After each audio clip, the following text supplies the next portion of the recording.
로마서 16장 17절부터 27절까지 말씀입니다. 오늘 이제 성탄절 바로 전날 우리가 흔히 말하는 성탄 이브입니다. 성탄 이브가 됐는데 새벽에 일어나 보니까 밤새 눈이 소복소복 내려서 아주 고운 눈이 쌓여 있더라고요. 제법 눈이 많이 왔어요. 아침에 그거 쓰느라고 좀 힘들긴 했지만 제법 많은 눈이 왔어요. 이렇게 성탄 전야에 눈이 내리게 되면 우리가 흔히 이 성탄절을 화이트 크리스마스 이렇게 부릅니다. 눈이 쌓인 화이트 크리스마스. 성탄절을 우리가 보낼 때 화이트 크리스마스 그러면 왠지 좋아 보이고 또 로망이 있고 이러죠. 저도 어렸을 때 성탄절 그러면 당연하게 성탄절에 눈이 쌓여 있는 집 이런 것들을 상상하게 됐어요.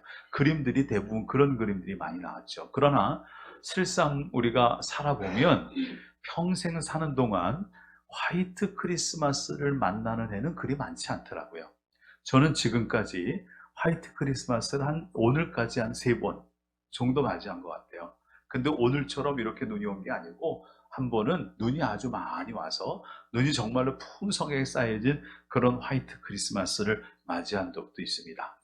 그런데 있잖아요. 어른이 돼서 화이트 크리스마스를 맞이하니까 어렸을 때 생각했던 그 성탄절, 아주 눈 높인 아주 예쁜 성탄절, 그 로망, 그게 아니고 나이 들어서 화이트 크리스마스 맞이하니까 아이고 미끄럽죠, 춥죠. 이게 좋은 게 아니라 좀 힘들고 번거로운 일이 돼버리더라고요. 오늘만 하더라도 새벽에 일찍 앞에 가서 눈을 쓸어야 되는데 주일날 제가 새벽에 아침에 바쁘거든요. 근데 그 눈을 쓸고 있으니 아이고 이게 참 왜 하필이면 주일날 눈이 왔을까 하면서 눈이 막 쓸고 있었어요. 그러니까 화이트 크리스마스가 다 좋은 것 같은데 사실은 그렇게 좋지가 않더라고요. 그럼에도 불구하고 화이트 크리스마스를 맞이한 오늘 그리고 내일 아마 우리나라뿐만 아니라 세계 많은 곳에서 성탄을 즐겁게 또 기쁘게 보내는 사람들이 많이 있을 겁니다. 성탄의 기쁨이 여러분들에게 함께 하시기를 주의 이름으로 축원을 드립니다. 자, 성탄절 그림은 우리는 흔히 이제 기쁨이라는 거 먼저 생각하잖아요. 그런데 이런 성탄절을 맞이한 2023년의 12월 이 성탄절이 어떤 이들에게는 힘들고 어려운 사람도 있습니다. 얼마 전에 중국에서 지진이 난 적이 있었죠. 스촨성이라는 중국 북부 쪽의 한 성에서 지진이 났습니다. 규모는 6.8 정도로 났는데 집들이 흙집이었다고 그래요. 그래서 집이 얼마나 많이 무너졌는지 모르고 또 거기가 아주 높은 고지대다 보니까 매우 날씨가 추워서 사람들을 구조하기가 너무 힘들었다고 그러죠. 그래서 많은 사람이 죽었고 또 많은 사람이 다쳤답니다. 아마 스산성에 사는 사람들은 2023년 12월 25일 성탄절이 기쁘고 즐겁고 복된 성탄은 아니지 않을까. 매우 힘들고 어려운 성탄이겠다 하는 생각을 가지고 오게 됩니다. 뿐만 아니라 예수님께서 태어나고 예수님께서 활동했던 유대 땅, 예수님께서 태어나고 활동하고 사역하셨던 그 팔레스타인 지역, 그 지역은 성탄절을 맞이한 지금도 여전히 싸우고 있고 여전히 전쟁을 하고 있죠. 참 아이러니한 게 있어요. 여러분, 예수님은 유다 땅 베들레헴에서 나시고 예루살렘과 그 다음에 갈릴리 주변을 오가면서 사역하셨어요. 그래서 우리가 흔히 말하는 팔레스타인 이 땅은요, 예수님이 활동하셨던 그런 지역입니다. 그런데 특이하게 현재는 그 유대 땅에 사는 유대인들은요, 예수님을 구주로 믿지를 않아요. 그래서 유대인들은 성탄절을 우리가 지키는 것 같은 그런 성탄절을 지키지 않습니다. 성탄절이 그저 의미가 없어요. 그냥 하루 홀리데이가 되는 거죠. 노는 날. 또 뿐만 아니라 유대 땅 밑에 지금 살고 있는 팔레스타인 사람들은요, 그들은 알라라고 하는 신을 믿습니다. 근데 이 알라라고 하는 신이 이 아랍어로는 알라라고 써 있지만 그것을 제대로 얘기하면 유대인들이 믿는 야훼, 유일신 하나님, 그 하나님과 똑같은 하나님이거든요. 그런데 그 똑같은 하나님을 믿고 있는 이 팔레스타인 사람들은 정작 그들이 믿는 종교가 기독교가 아니다 보니까 예수님을 그저 선지자 중에 한 사람 온 걸로 생각하는 걸로 여겨서 예수님이 온 성탄절을 그렇게 기쁘게 여기지 않고 특별하게 여기지 않고 성탄절의 의미를 별로 두지 않는다는 거예요.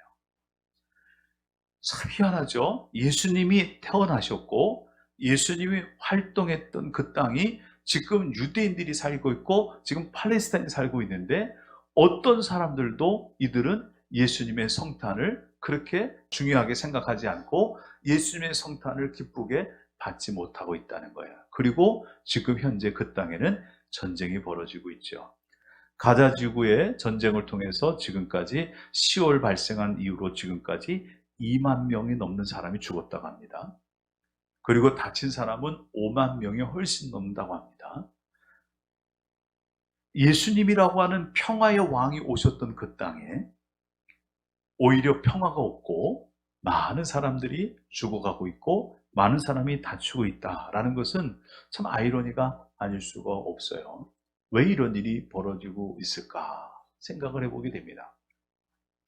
뿐만 아니라 기독교라는 교회, 이 종교가 유대 땅에서 시작해서 아시아를 거쳐서 마게도냐 그리고 유럽 지역으로 고린도 지역으로 그리스 지역으로 로마 지역으로 그러면서 그것이 로마를 거쳐서 프랑스로 그 다음에 스페인으로 그 다음에 영국으로 이렇게 쭉 유럽으로 퍼져갔거든요. 이런 나라들이 기독교를 받아들이면서 그 나라들이 굉장히 강한 나라들이 되고 그래서 흔히 말하는 열강이 됩니다. 세계 열강, 제국주의주를 이루게 됐죠.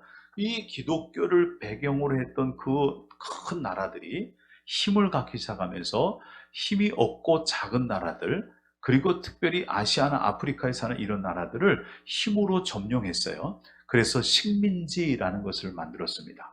그런데 식민지를 만들었던 세계 열강해야 되는 강대국들은요, 그 근본이 기독교의 뿌리를 두고 있습니다. 많은 사람들이 다 예수를 믿는 사람이었고 다 하나님께 예배드리는 사람이었습니다. 그리고 심지어는 식민지를 점령해 들어갈 때 하나님의 이름으로 그것을 차지하는 그런 경우도 많이 있었습니다. 그런데 이상하지 않습니까?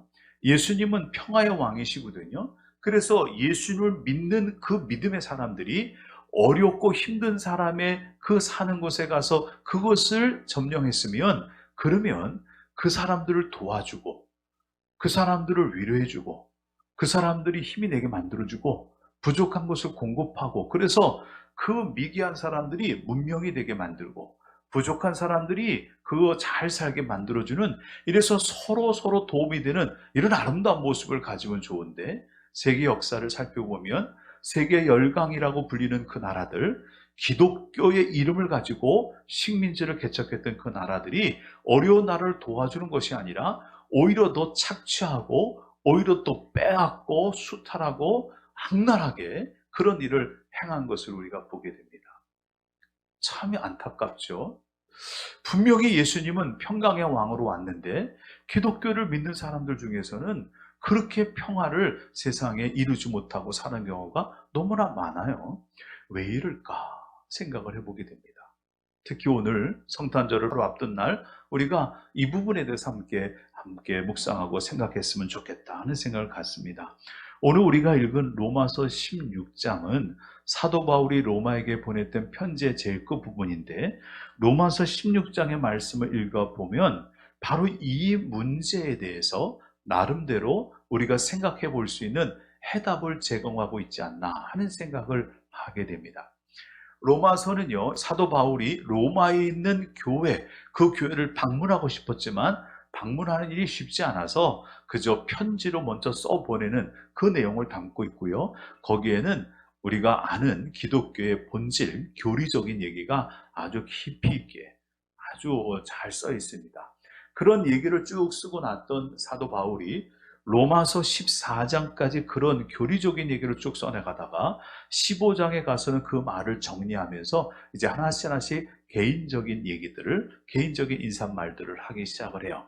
그러다가 15장을 지나서 16장이 오니까 16장부터는요, 사람의 이름들을 계속 써내려갑니다.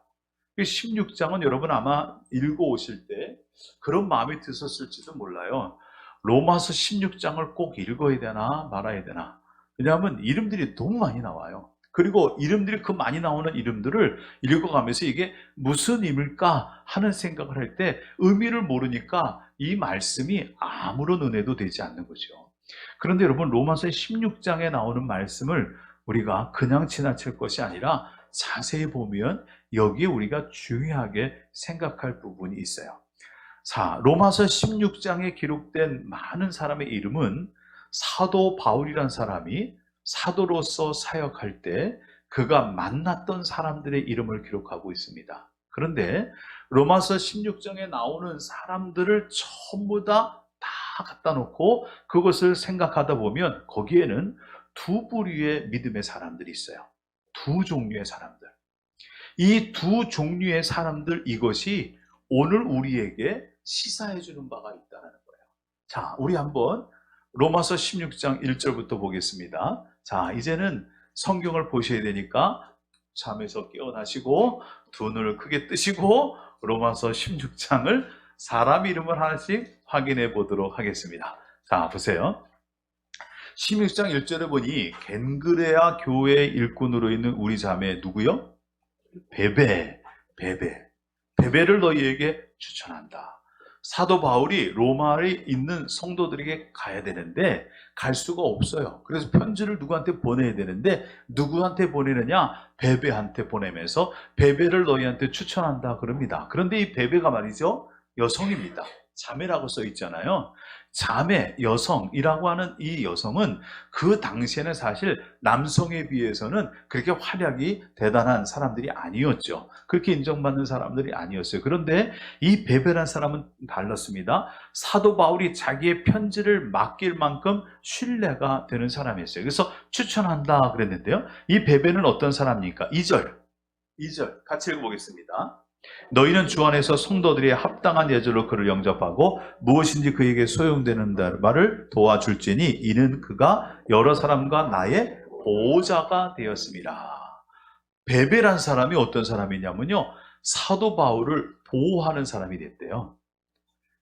사도 바울은 대사도고 베베는 여성인데 이 여성이 바울을 보호하는 보호자가 됐다라고 하는데, 이 보호자가 갖고 있는 여러 의미가 있지만 여기서 쓰여진 의미를 학자들은 얘기할 때 바울의 후원자가 됐다라고 얘기를 해요. 바울이 사역하는데 큰 도움을 줬어요. 다시 말하면 그는 물질적으로 부유한 사람이었을 거다라는 거죠. 부자인데 일반적으로 부자들이 예수를 잘 안 믿거든요. 기독교를 잘 안 받아들여요. 왜냐하면 그 자기들이 가지고 있는 것으로 살기에 충분하니까. 그런데 이 베베는 많은 재물이 있는 여성이었던 것 같은데 예수를 믿고 자기가 가지고 있는 재물로 사도 바울을 보호하면서 그 사역을 계속 잘 진행할 수 있도록 후원하는 그런 일을 해줬던 사람이에요. 이런 사람이 바울 주변에 있었습니다. 자, 3절이요. 같이 봅니다. 너희는 그리스도 예수 안에서 나의 동역자들인 브리스가와 아굴라에게 문안하라. 자, 브리스가와 아굴라, 이 사람들은 부부입니다. 부부예요. 자, 부부니까 한 사람은 남편이고 한 사람은 아내겠죠. 브리스가, 아굴라, 누가 남편이고 누가 아내일까요? 자, 왜 이걸 질문하냐면 우리가 흔히 우리 사회에서 부부의 이름을 얘기할 때는 대부분 누구 먼저 쳤어요? 남자부터. 그래서 남자부터 쓰고 여자를 쓰잖아요. 그렇게 쓰기 때문에 여러분도 물어본 거예요. 왜냐하면 유대도 그런 경향이 있었어요. 남자가 더 중요하게 여겨지게 되고 여자의 이름은 안 쓰거나 또 이렇게 뒤에 쓰거나 하는 경향이 있었어요. 자, 그런데 여기 뭐라고 썼냐면 브리스가와 아굴라 그랬어요. 근데 브리스가와 아굴라, 누가 남자인지 누가 여자인지는 잘 모르겠지만 뉘앙스를 보면 브리스가, 아굴라, 누가 남자 같으세요? 네? 아굴라가 남자입니다. 아굴라가 남자예요. 근데 브리스가가 아내인데 아내 이름이 먼저 쓰여졌다는 건 이 두 부부 중에서 아내였던 브리스가가 더 믿음이 좋았고 열심히 있었다는 얘기입니다.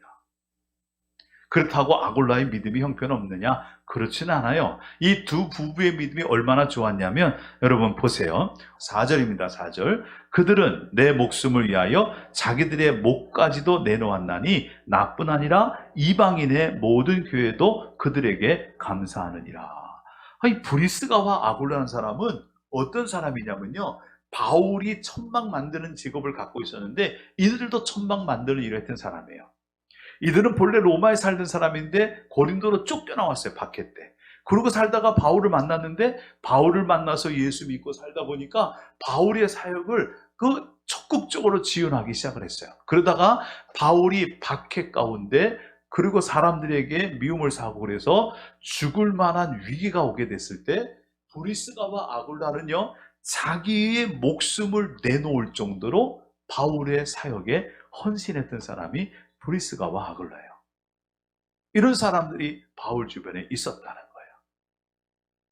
자, 그 다음에 또 볼까요? 5절에는 에베네도라는 사람이 있는데 이 사람은 아시아에서 처음 익은 열매다라고 쓰고 있고요.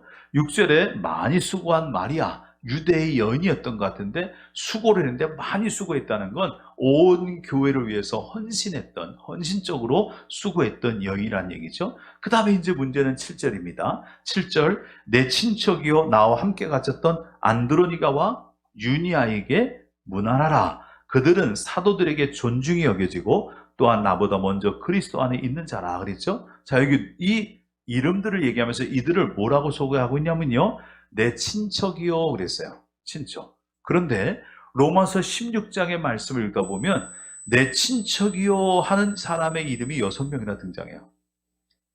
바울이 친척이 꽤 많았죠. 그리고 많은 친척이 또 바울이 함께하는 그 사역에 함께 동참한 것처럼 보이죠. 여기서 말하는 친척은 그런 의미의 친척이 아니에요. 사도 바울이 골육이라고 부르는 사람이 있어요. 골육이라고 부르는 사람은요, 자기 동족을 얘기해요. 그래서 이 사람은 유대인이에요. 유대인 동족인데 그 중에서 기독교를 믿기 시작하면서부터 아주 열심을 다해서 믿고 바울을 마치 자기 친족처럼 돌봐주고 같이 협조했던 사람, 그런 사람들이 있어요. 이런 사람들이 6명 정도가 등장한다는 거죠. 이들은 감옥에도 같이 갇히기도 했던 사람들이라는 겁니다. 그리고 또 얘기를 합니다. 사랑하는 암블리에게 문안한다. 그 다음에 우리의 동역자인 우르바나와 나의 사랑하는 스다고에게 문안하라. 이렇게 쓰고 있어요. 여기 이제 우르바나와 사랑하는 스다고에게 문안하라. 이렇게 돼 있는데 여기 나오는 이런 사람들의 이름들 중에서는요, 우리는 그냥 모르고 지나가지만 이 고대 문헌을 연구하다 보면 이름이라는 것이 이게 황제 가문의 이름이 따로 있고 귀족 가문의 이름이 따로 있고 헬라인의 이름이 따로 있고 유대인의 이름이 따로 있거든요. 그런데 여기 나오는 이름들 중에는요, 황제 가족의 비문에서 발견되는 이름도 있고요, 귀족들에게 주로 쓰였던 이름을 가지고 있던 사람도 로마서 16장에 나옵니다.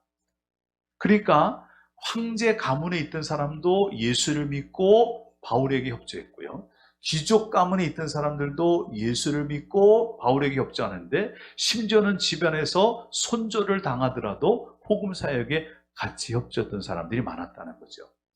또 말씀을 읽다 보면 이런 말이 나와요. 여러분 보세요. 어디 보냐면 10절입니다. 그리스도 안에서 인정함을 받은 아벨레에게 문안하라. 아리스도 불로의 권속에게 문안하라. 이 권속이란 말이 나오죠.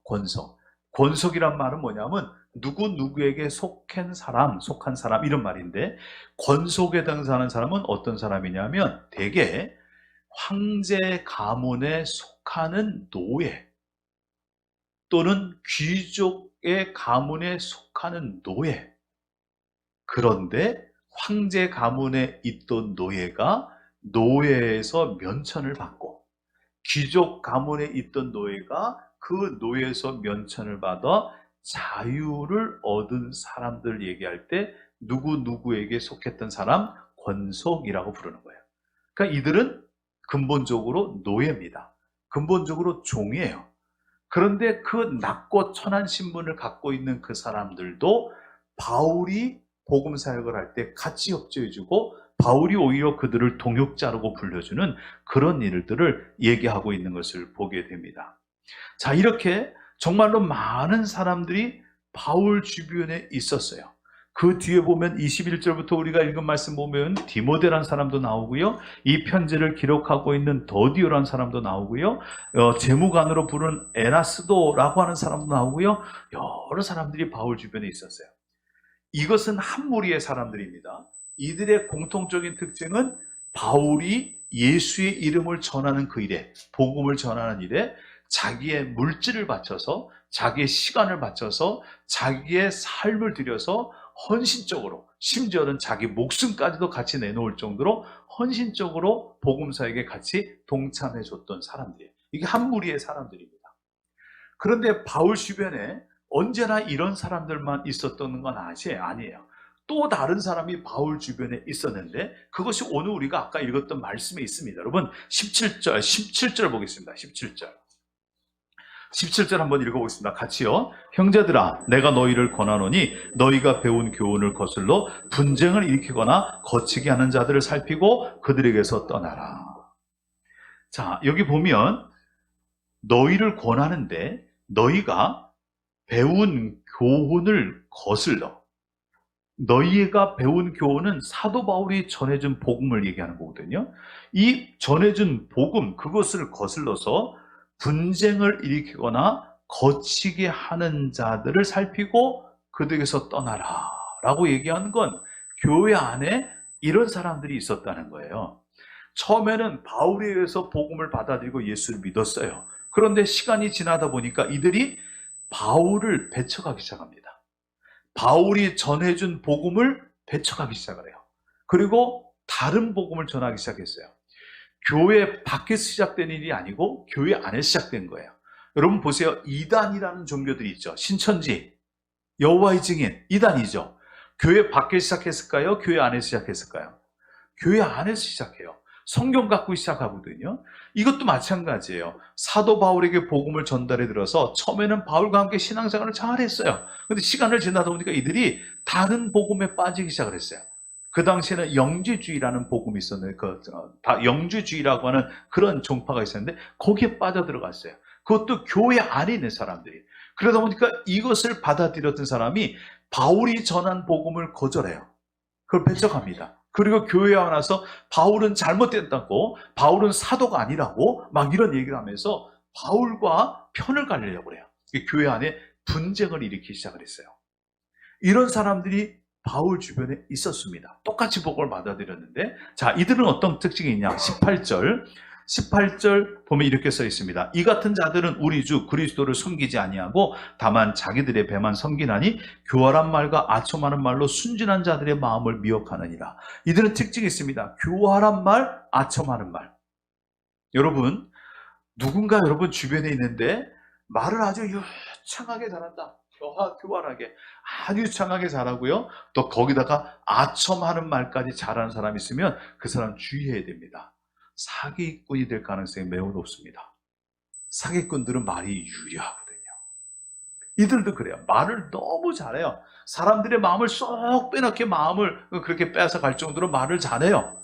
그리고 그 사람들의 마음을 얻기 위해서 얼마나 아첨하며 잘 섬겨주는지. 근데 자기 편이 되면 달라지죠.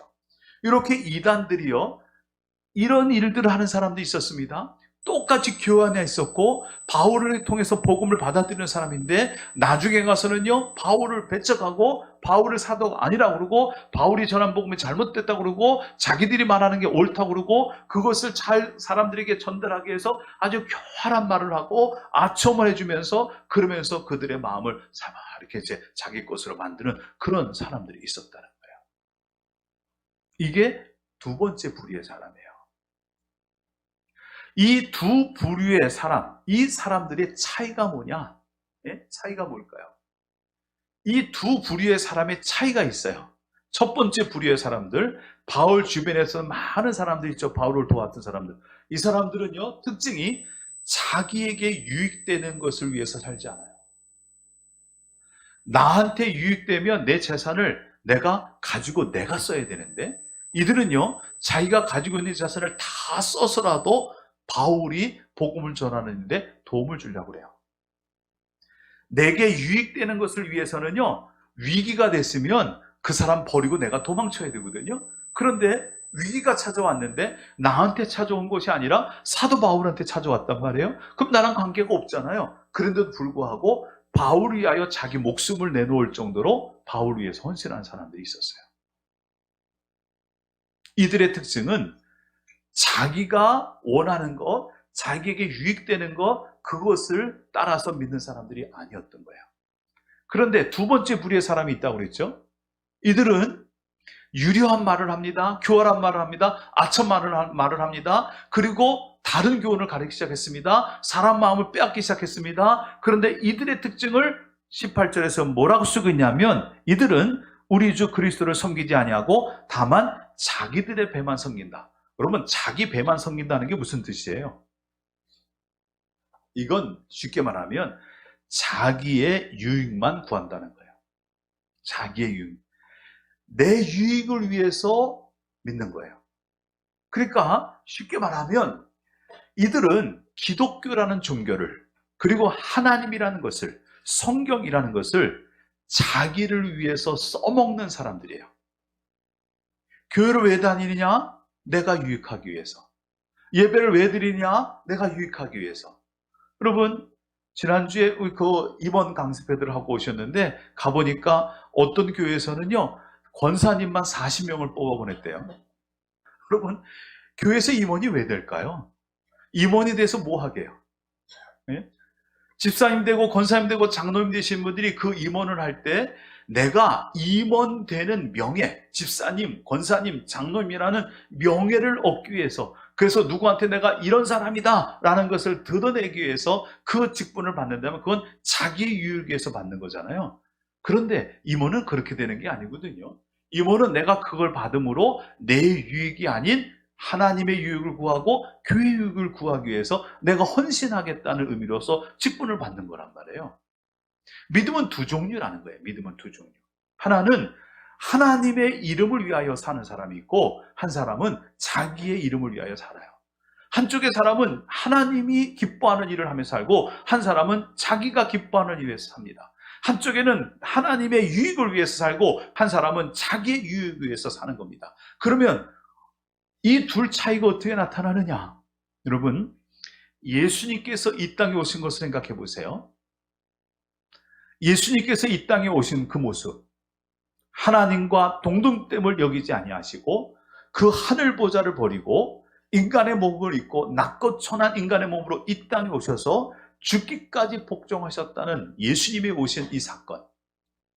예수님이 이 땅에 오신 것은요, 예수님 본인의 유익을 위해서가 아니에요. 예수님 본인이 하고 싶은 것을 위해서 온 것이 아니라 아버지 되시는 하나님께서 그 아들에게 하기를 원하는 그 일에 순종하기 위해서 오신 거예요. 그래서 하늘 보좌를 버리고 낮고 천한 인간의 모습으로 오신 그 순종도 아버지의 뜻을 이루기 위해서, 이 땅에서 복음을 전하는 그 3년 동안의 공생의 사역도 아버지께서 명하신 그 일을 전하고 이루기 위해서 사역을 했고요. 예수님이 잡히시고 고난당하시고 십자가에 못 박혀 죽으시고, 그래서 우리를 위해 우리의 죄를 씻으면서 그 십자가의 고난과 죽음을 그가 감당하셨던 이유도 본인의 유익을 위해서가 아니죠. 본인이 즐거운 것, 본인에게 유익되는 것을 위해서라면 십자가 지는 일을 안 해야 됩니다. 그런데 예수님이 십자가에 못 박혀 죽는 그 일을 하셨어요. 왜요? 그것이 하나님이 예수님에게 원하는 일이었기 때문에. 믿음이라는 것의 본질은요, 믿음이라는 것의 본질은 내 유익을 구하는 것이 아니라 하나님의 유익을 구하는 거예요.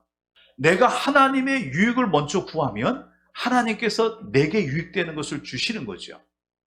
그래서 사도 바울의 말씀을 보면 사도 바울이 로마서 16장을 끝내면서 마지막 제일 끝절에 이런 말로 끝냅니다. 지혜로우신 하나님께 예수 그리스도로 말미암아 영광이 세세 무궁토록 있을지어다. 사도 바울이 로마서를 끝내면서 자기가 복음을 전했다고 합니다. 하나님께서 자기에게 주신 그 복음을 가지고 전하기 시작했는데, 이것은 예전에 구약시대에는 감춰져 있던 비밀이었는데 하나님께서 예수 그리스도를 보내심으로 그 감추었던 비밀이 드러나게 하셔서 내가 그것을 너희들에게 전했다라고 이 로마서 16장 끝에 가서 바울이 얘기해요. 그러면서 맨 끝에 하는 얘기가 모든 영광이 오직 예수 그리스도께, 오직 하나님 아버지께 세세 영원토록 있을지어다 라는 얘기는 자기의 전생애를 통해서 오직 하나님만이 영광 받으시기를 원한다라는 그의 고백이에요. 믿음은 그거거든요. 믿음은 하나님께 영광 돌리는 거예요. 다시 말하면 하나님의 기쁨이 되는 거예요. 그런데 많은 사람들이 교회를 다니고 하나님을 믿으면서 믿음을 자기의 유익을 위해서 믿기 시작을 하다 보니까, 자기 배를 위해서 믿기 시작하다 보니까 예수님이 태어났던 그 땅에 정작 평화가 없어요. 내 유익을 위해서 믿다 보니까 기독교를 바탕으로 세워진 나라들이 그 예수의 이름으로, 하나님의 이름으로 세계 곳곳에 다니면서 아주 악한 일들을 저지르며 약하고 가난한 자를 수탈하고 빼앗는 일도 서슴지 않습니다. 그건 하나님 기뻐하는 일이 아니죠. 그런데 그 일을 해요. 왜요? 자기 유익을 구하는, 자기 배만 위하는 믿음을 가지고 있었기 때문에. 우리가 이 성탄절에 우리의 믿음을 한번 점검해 봤으면 좋겠어요. 하나님께서 원하는 믿음은 도대체 뭘까? 하나님은 우리가 어떤 사람이 되게 하려고 예수 그리스도를 이 땅에 보내주셨을까? 사도 바울과 같은 사도들은 도대체 무엇을 이 땅에 이루기 위해서 그들의 목숨 갖춰 선교하며 순교하고 죽어갔을까? 둘 중에 하나죠. 내 배를 위할 거냐? 하나님의 영광을 위할 거냐? 우리의 믿음은 어떻습니까? 여러분의 믿음은 어때요? 우리가 제대로 된 믿음으로 하나님께 영광 돌리고 이 성탄을 정말 의미 있게 받아들이려면 우리의 믿음이 하나님의 유익을 구하고 하나님께 영광을 돌리는 믿음이 되어야 될 줄로 믿습니다. 그렇게 되면 내가 구하지 않아도 하나님이 내게 유익된 걸 채워주세요. 우리의 믿음을 다시 점검하셔서 우리도 오직 하나님께만 영광을 돌리는 그런 신앙의 사람이 되시기를 주님의 이름으로 축원을 드립니다.